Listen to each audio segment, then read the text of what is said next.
হয়েছে? সেই বাজে বলছিস, তাহলে খাচ্ছিস না? হাই বন্ধুরা, আশা করি তোমরা সবাই ভালো আছো, আমিও ভালো আছি। এখন সন্ধে হয়ে গেছে, গুড ইভিনিং। চলো আজকে তোমাদের একটা রেসিপি আমি তোমাদের সাথে শেয়ার করতে চাইছি, তাই চলে আসলাম। দেখো, দুটো দুধের প্যাকেট দেখতেই পাচ্ছ। তা করব হচ্ছে পায়েস। দুটো দুধের প্যাকেট নিয়েছি, মানে দুটো 500 মানে 1 লিটার দুধের প্যাকেট রয়েছে, বুঝেছো? তা চলো দুধের প্যাকেটটা কেটে আমি গামলাতে নিয়ে নিই, গামলার মধ্যেই আমি করব পায়েসটা। ভাবে সহজভাবে দেখাবো তোমাদেরকে। মানে অনেকে পায়েস করা শুনলে, মানে যারা নতুন নতুন যারা রাঁধুনি তারা পায়েস শুনলে খুব ভয় পাও, তাদের খুব সুবিধা হবে। যখন আমি প্রথম পায়েস রান্না করেছিলাম তখন আমি ঠিক এরকমভাবেই করেছিলাম। আর প্রথম রান্না করেছিলাম হচ্ছে আমার ছেলের বার্থডেতে, ফার্স্ট জন্মদিনে পায়েস করেছিলাম। তা তখন আমি কিন্তু একটু ঘাবড়ে গিয়েছিলাম। তা ঘাবড়ে যাওয়ার পর আমি কীভাবে পায়েস করেছি নিজের মতন করে, সেটাই আমি তোমাদের সাথে শেয়ার করছি, দেখাচ্ছি, যাতে কারোর কোনো যারা পুরনো আছো তাদের কোনো অসুবিধা হবে না, কিন্তু যারা নতুন আছো তাদের যাতে সুবিধা হয়। পায়েস করাটা যে কতটা সহজ সেটাই আমি আজকে তোমাদের সাথে শেয়ার করব। পায়েস এই দেখো, আমার দুধের প্যাকেটটা নিয়ে নিয়েছি, পুরো 1 লিটার দুধ নিয়েছি। তা আমি এটা গরম বসিয়ে দেবো, দুধটা গ্যাসের ওভেনে।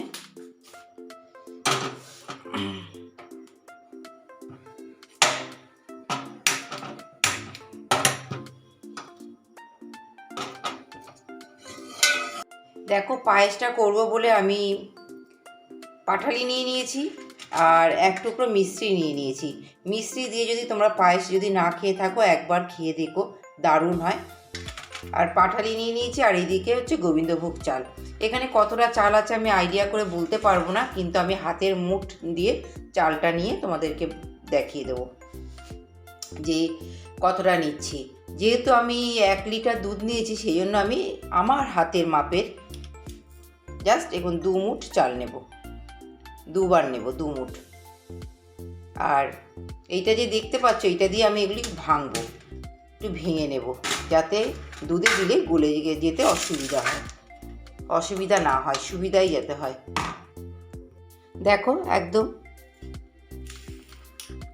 এই যে হাতের মুঠ করে এই 2 মুঠ চাল।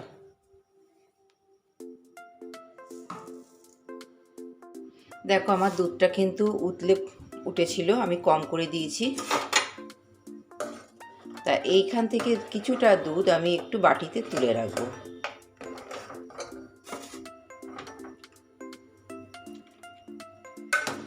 কারণ হচ্ছে অনেক সময় পায়েস করতে করতে যখন চালটা পুরো ভাতে পরিণত হবে তখন কিন্তু দুধটা শুকিয়ে যায়, তখন মনে হয় আর একটু দুধ হলে ভালো হতো, তখন আমি এই দুধটা আবার দিয়ে দেবো।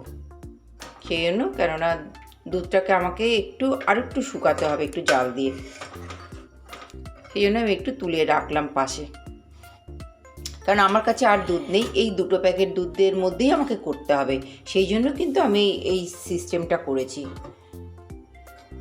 আমার কাছে যদি আরও দুধের প্যাকেট থাকতো তখন কিন্তু আমি চিন্তা ভাবনাটা করতামই না, তখন কিন্তু আমি দুধটা জাল দিয়ে ভালো করে সুন্দর করে শুকিয়ে আরও ইয়ে করে।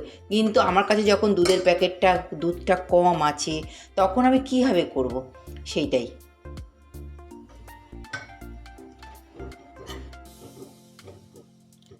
এবার একটু ফুটুক, কিছুক্ষণ একটু ফুটবে।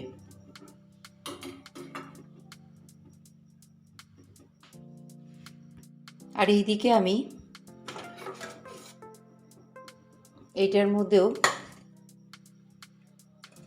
দুধটা একটু যখন ঠান্ডা হবে তখন এর মধ্যে একটু দুধ দিয়ে আমি এটাকে নরম করে রেখে দেবো। দেখো, আমার ভাঙানো তো হয়েই গেছে, দেখতে পাচ্ছ।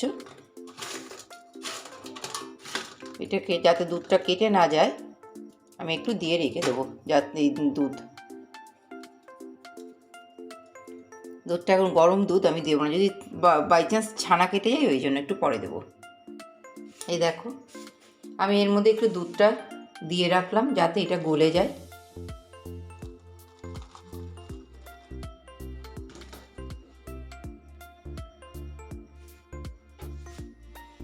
চালটা কিন্তু বন্ধুরা আমি কিন্তু ধুলাম না, চালটা জাস্ট যা ভালো করে একটু এরকম করে করে করে করে একটু, আর কোনো পাউডার নেই, কিচ্ছু নেই, পরিষ্কার চাল।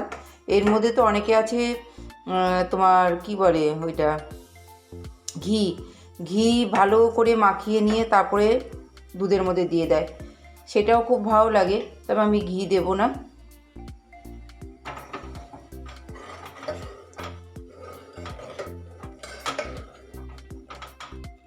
ঘিটা তো সবসময় ঠিক না, আমি ঘি ছাড়াই করছি। আর এইদিকে আমি এইটা দিয়ে দিয়ে নেড়ে নেড়ে গুড়টা আর মিশ্রিটা গালিয়ে ফেলছি। বাবা, এইদিকে আবার ফুটে উঠেছে, আর একটু ফুটলে একটু ভালো, আর একটু ফুটবে, একটু লালচে লালচে কালার আসবে দুধটা।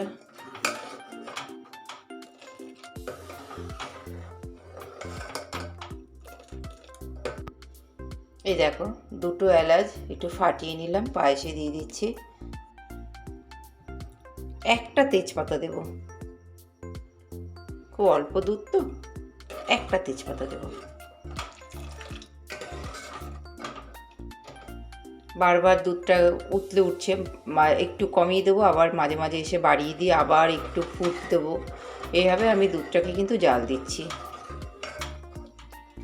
আর পাশেই দাঁড়িয়ে থাকতে হবে, সরলে হবে না, তাহলে দুধ পড়ে যাবে। আবার একটু বাড়িয়ে দিলাম, দিয়ে আবার একটু ফুলে উঠবে। এবার আমি আমার চালটা দিয়ে দেবো, কেন এবার তো ভাতটাও ফুটবে, দুধটা তাতেও অনেকটা কমে যাবে।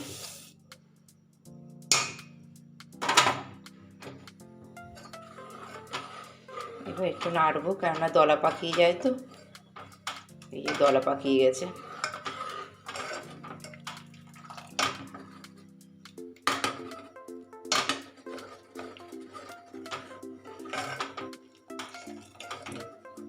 কোনো কাজু কিশমিশ আমার কাছে কিচ্ছু নেই, আমি দেবো না। তোমাদের কাছে যদি ঘরে থাকে দিও, আমার কাছে কিন্তু ঘরে নেই, থাকলে আমি দিতাম আমার। আর এইদিকে দেখো মিশ্রি আর গুড় পুরো গলে গেছে, আর যেটুকু একটু আছে তলায় সেটা দুধে পড়লে গরমে আরও গলে যাবে। এভাবে করলাম কেন, এবার দুধটা তাহলে আর কাটবে না। 5 মিনিট পর আমি আবার আসলাম, যে রাইসটা কেমন আছে দেখার জন্য, কেমন কী অবস্থায় আছে সেটা দেখার জন্য। বাবা, এই দেখো, রাইস যখন চালটা রাইসে পরিণত হচ্ছে তখন এটা গায়ে গায়ে লেগে যাচ্ছে। এবার আমার এই দুধটা লেগে যাবে, কেন আমি দুধটা তুলে রেখে দিয়েছিলাম জানো, এই কারণে। আমি পায়েস করতে গেলে দুধ অনেকক্ষণ ধরে একটু জাল দিতে হয়, তখন দুধের ঠিক হিসাবটা বোঝা যায় না, তখন এমন অবস্থা হয়ে যায় যে আর একটু দুধ থাকলে ভালো হতো, দিলে হতো। ওই জন্য আমি ওই দুধই এই তুলে রেখে দিয়েছি, এই এখন আমার কাজে লেগে যাবে। আর আমি কিন্তু এখনও চিনি দিইনি, কেননা তাহলে রাইসটা না সিদ্ধ হতে চাইবে না। তবে 1 ফোঁটা একটু নুন দেবো, দাঁড়াও, এই যে 1 চিমটে একটু নুন দেবো, তাহলে কি হয় মিষ্টিটা ভালো সুন্দরভাবে খোলে।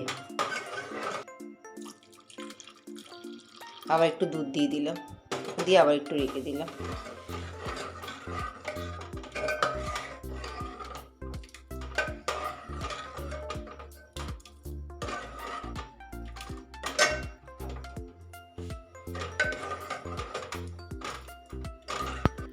এবার আমি ভয়েস দিচ্ছি বন্ধুরা, কারণ আমি এক হাতে ফোনে কথা বলছি একজনের সাথে।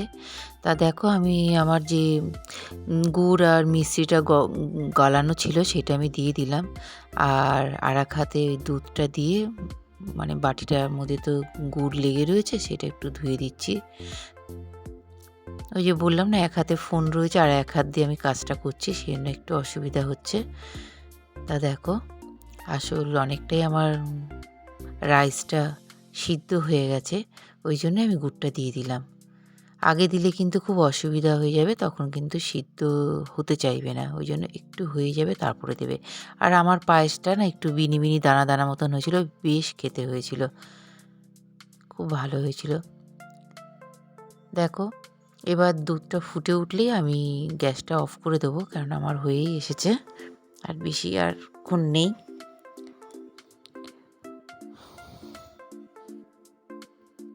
বন্ধুরা, আমার পায়েসটা হয়ে গেছে, এই দেখো।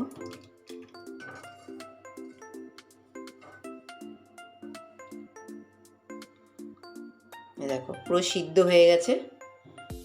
আমি কিন্তু ওই দুধ দিয়েই করেছি, আমি কিন্তু আর কিচ্ছু দুধ মিশাইনি। তা দেখো, 1 লিটার দুধে 2 মুঠো চাল দিয়ে এইটা আমি করলাম। আর দুধটা দেখো কাটিনি, দেখেছো? গুড়টা এইভাবে যদি করো একদম কাটবে না। কি সুন্দর হয়েছে। আমি তোমাদেরকে একটু ঠান্ডা হলে পরে আমি দেখাবো কাচের বাটিতে নিয়ে। এই দেখো পায়েসটা বানিয়েছি, এরকম দেখতে হয়েছে, একদম সাজিয়ে নিয়েছি। ছেলে আর ছেলের বন্ধু এসছে, ওদেরকে দিচ্ছি, ওরা একটু খাবে। বাবা খাচ্ছে। বাবা কেমন হয়েছে এই পায়েস? চালটা একটু বিনি বিনি, আমার তো ভালোই লাগছে। বাবা একটু দাঁত নেই তো, এনে একটা তুলে নে, খেয়ে বলবি কেমন হয়েছে। এই বাবু এনে, তুইও নিয়ে নে লোকটা, খেয়ে কেমন বল। আমি ক্যামেরা ধরে রাখি। ভালো লাগছে না বিনি বিনিটা? আমার তো বিনি বিনিটাই ভালো লাগছে। বাবা আবার বলছে আরও সিদ্ধ চালটা গালাতে বলছে, কিন্তু আমার কিন্তু এটা ভালো লাগছে। ভালো লাগছে না? সুন্দর লাগছে না? কিচ্ছু দিইনি, শুধু ওই কাজু কিশমিশ তো কিছু নেই, এমনি, কিন্তু খারাপ হয়নি। যাই হয়েছে, সেই বাজে বলছিস, তাহলে খাচ্ছিস কেন? কিছু নেই, সবসময় বদনাম করে আমার, বুঝেছো? ওই ছেলেটা ভালো, এই ছেলেটা বদমাস, ঠিক আছে? বন্ধুরা, আমি আমার ডিনারটা নিয়ে চলে এলাম। দেখো পায়েস আর রুটি। তবে অনেকে অনেক রকম করে খাও, অনেকে শুধু পায়েস খেতেই ভালোবাসো, কিন্তু আমি রুটি দিয়েও পায়েস খেতে খুব ভালোবাসি। রুটি দিয়ে পায়েস খেতে কিন্তু খুব ভালো লাগে। যারা খাও না একবার খেয়ে দেখো। আর আজকে আমি পায়েসটা যেভাবে দেখালাম সেভাবে করো, সত্যিই ভালো হয়েছে। কাজু কিশমিশ ছাড়াই যে পায়েস এত সুন্দর হয়, তোমরা না খেলে বুঝতে পারবে না। তোমরা একবার করে খেয়ে দেখো, দারুণ হয়েছে। আর সবথেকে খারাপ লাগছে যে পায়েসটা এতটাই কম হয়েছে, আমি আমার মানে ননদকে দিতে পারলাম না, খুবই কম হয়েছে। যাই হোক, ভিডিওটা এখানে শেষ করছি। তোমরা এইভাবে বানিয়ে খেয়ে দেখবে বাচ্চারা খুব খুশি হবে, ভালো লাগবে বাচ্চাদের।